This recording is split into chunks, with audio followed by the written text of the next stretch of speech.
꿈의 국산 전투기, 이른바 KF-X 탄생이 카운트다운에 들어갔습니다. KF-X는 2016년 1월 개발이 시작된 국가 프로젝트로 우리 군이 보유한 40년 이상의 노후 전투기를 대체하기 위해 추진됐는데요. 지난해 상세 설계가 마무리되고 현재 막바지 부품 제작이 한창입니다. 내년 상반기 1호기가 출고되면 2022년 상반기 초도 비행 시험을 시작해 2026년까지 모든 개발을 완료할 계획입니다. 1호기 출고를 1년여 앞두고 KF-X 개발에 참여하고 있는 엔지니어들은 첫 국산 전투기의 위용을 드러내야 한다는 중압감 속에서도 불철주야 구슬땀을 흘리고 있는데요. 한 엔지니어는 1호기 출고는 끝이 아닌 시작이라며 출고 이후 5년간 수천 번의 지상 테스트와 비행 테스트 등을 거칠 예정이라고 밝혔습니다. KF-X 출고는 우리나라 항공기 개발 역사상 기념비적인 사건이라 할 수 있습니다. 우리나라는 앞서 1990년대 말 KT-1 기본 훈련기 개발을 시작으로 T-50 고등 훈련기, FA-50경 전투기, 수리온 기동헬기 등 다양한 국산 항공기를 개발했지만 고성능을 갖춘 차세대 전투기 개발은 이번이 처음입니다. 일각에서는 KF-X를 두고 비판과 조롱을 일삼기도 합니다. 선진국에선 6세대 전투기를 개발하고 있는데 고작 4, 5세대 전투기를 개발하는 것에 자부심을 느낄 필요가 없다라든지 미국 로키드 마틴에서 상당 부분 기술을 이전받았으니 엄밀히 따지면 국산 전투기라 할 수 없다는 겁니다. 하지만 분명한 것은 항공산업 불모지였던 우리나라에서 항공 방산 기술을 활용해 차세대 전투기 개발에 나섰다는 것만으로도 박수를 보낼 일이라는 것입니다.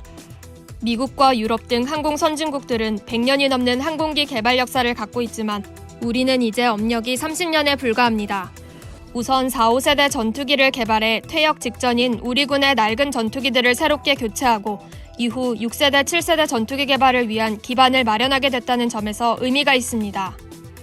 차세대 전투기 개발은 우리의 국방 능력 강화를 위해 더는 미룰 수 없는 숙제이기도 합니다.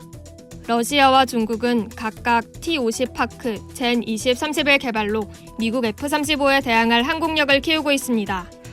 일본도 X-2 스텔스 기술 실증기를 선보이며 차세대 전투기 개발에 박차를 가하고 있습니다.